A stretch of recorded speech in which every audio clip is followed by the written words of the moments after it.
సకల సమస్యల పరిష్కారాలయం శ్రీ దుర్గాదేవి జ్యోతిష్యాలయం. దూర ప్రాంతాలలో ఉన్నవారికి ఒకే ఒక్క ఫోన్ ద్వారా వెంటనే పరిష్కారం చెప్పబడును. కేరళ, తమిళనాడు, కర్ణాటక పద్ధతుల్లో పూజలు చేసి ఎటువంటి సమస్యలకైనా 100% శాశ్వత పరిష్కార మార్గం చూపబడును. మీ ముఖం, ఫోటో, చెయ్యి, పేరు, వయస్సు వాట్సాప్ చేస్తే ప్రేమ వశీకరణం, స్త్రీ వశీకరణం, పురుష వశీకరణం, శత్రు వశీకరణం, వివాహం మరియు సంతానం ఆలస్యం అవ్వడం, విడాకులు మరియు కోర్టు సమస్యలు, ధనం మరియు బిజినెస్ సమస్యలు, స్త్రీ పురుషులకు ఎటువంటి నిగూఢ సమస్యలకైనా 100% రోజులలోనే పరిష్కారం చూపబడును.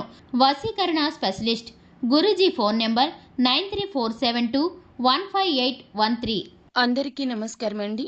తులారాశి వారి జాతకులు ఏప్రిల్ మాసం 12వ తేదీ అనగా శనివారం తిథి ఈ రోజున సాయంత్రం 7:10 తర్వాత ఒక చిన్న యుద్ధం జరుగుతుంది. అది కూడా అయిన వారితోనే. కానీ మాటలు తగ్గిపోతాయి. ఇక వారికి మీకు మధ్యన ఉన్న బంధానికి అడ్డుతెర పడబోతుంది. మీరు గుర్తు పెట్టుకోండి, జాగ్రత్తగా ఉండాల్సిన రోజు ఇది. మీరు అస్సలు ఎప్పటికీ మర్చిపోలేరు. ఎందుకంటే వీరితో బంధానికి ముగింపు పలికినట్లే మీ జీవితంలో ఇటువంటి సంఘటన జరగబోతుంది. అననుకూల ఫలితాలు అనుకూల ఫలితాలుగా మార్చుకోవడానికి తప్పక ఇలా చేయండి, లేకుంటే నష్టం కలుగుతుంది. జాగ్రత్త. ఏం జరగబోతుందో తెలియాలంటే వీడియోని పూర్తిగా చూడాల్సిందే. వీడియో నచ్చితే లైక్ చేయండి. మీ లైక్ మాకెంతో సపోర్ట్ అండ్ ఎంకరేజ్మెంట్ గా ఉంటుంది. ఇక ఆలస్యం చేయకుండా వీడియోలోకి వచ్చేద్దాం. ఈ రాశి జాతకులు స్వయంగా తీసుకునే ఆలోచనలు అంతగా కలిసి రాకపోవచ్చు. జాగ్రత్త. అలాగే కుటుంబంలో బాధ్యతల విషయంలో అప్రమత్తత అవసరమో. ఉక్కిరి బిక్కిరి పరిస్థితి ఉంటుంది. చేపట్టిన పనిలో శ్రమ తప్ప ఫలితం ఉండకపోవచ్చు. గృహ నిర్మాణాల్లో అవాంతరాలు కలగడంతో ఆర్థిక ఇబ్బందులు, చిక్కులు వస్తాయి. సోదరులు, మిత్రులతో అకారణంగా ఈ రోజున విభేదాలు కలగొచ్చు. జాగ్రత్త. అధికంగా ఎదుటివారు చెప్పే మాటలు వినేటటువంటి తత్వం ఉంటుంది. అందులో నిజాలు పక్కన పెట్టేస్తారు. విన్నదాన్ని ముందుగా భుజానికి ఎత్తేసుకుంటారు. అందువల్ల కాస్త చిక్కుల్లో కూరుకుపోబోతున్నారు. ఎంతో ఇష్టమైన లేదా మిమ్మల్ని ఎంతో అభిమానించే వారు సైతం కావచ్చు మీ నుండి దూరం కాబోతున్నారు. మీ యొక్క కోపం రీత్యా, మీ యొక్క చెప్పుడు మాటలు వినే దుర్గుణం రీత్యా ఈ రోజు ఇలా జరగబోతుంది. కానీ వారితో మీకు చాలా అలవాటైపోయి ఉంటుంది. జీవితంలో కష్ట నష్టాలు పంచుకోవడానికి ప్రతి ఒక్కరికి ఒకరు ఉంటారు కదండి. వాళ్ళు వీళ్లే అని చెప్పొచ్చు. వారు ఎవరైనా కావచ్చు. భాగస్వామి కావచ్చు, ప్రేమిక భాగస్వామి కావచ్చు, వ్యాపార భాగస్వామి కావచ్చు, సన్నిహితులు, స్నేహితులు, బంధువులు, ఇరుగు పొరుగు, ఇలా ఎవరైనా కావచ్చు. కానీ వారితో అనవసరపు వాదనకు దిగుతారు. ఈరోజు ఎవరో ఏదో చెప్పారంటూ వారి మాటలు ఆలకిస్తారు.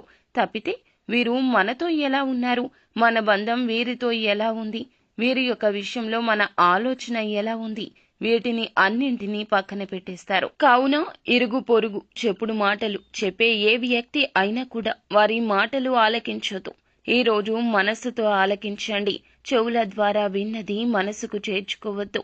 ఇలా చేస్తే ఈ రోజు బాగుంటుందేమో, కానీ ఆ తర్వాత ఆ యొక్క నష్టం మీరు అస్సలు పూడ్చుకోలేకపోతారు. కావున అప్రమత్తంగా ఉండండి. ఈ బంధానికి ముగింపు పలికే విషయంలో అహంకారాన్ని పక్కన పెట్టండి. కోపావేశాలు పక్కన పెట్టండి. బంధాన్ని కలుపుకుని ముందుకు సాగాలంటే ఒక అడుగు వెనక్కి వేసినా తప్పే లేదు. మాటలు పడ్డా తప్పే లేదు.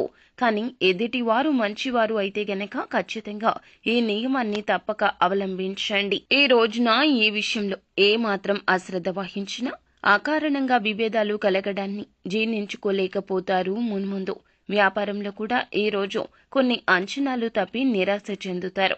వ్యాపారంలో ఇబ్బందులు ఎన్ని ఎదురైనా, చికాకులు పడినా కూడా ఈ రోజు మనసుకు తీసుకుంటారు. ఉద్యోగాల్లో అదనపు బాధ్యతలతో సతమతం కావచ్చు.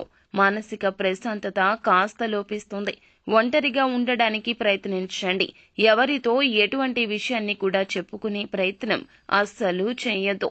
కష్ట నష్టాలు, బాధలు అన్నీ కూడా ఒంటరిగా కూర్చొని ఆలోచిస్తే సమస్యకు పరిష్కారం కనుగొంటారు. మీ యొక్క మానసిక పరిస్థితి సరిగా లేకపోతే ఏదైనా దేవాలయానికి వెళ్ళండి. భగవంతుణ్ణి దర్శించుకోండి. కాస్తంతసేపు అక్కడే కూర్చోండి. హనుమాన్ చాలీసా గాని, లలిత సహస్రనామ పారాయణం కానీ చేసుకోండి. మానసిక ప్రశాంతత లభిస్తుంది.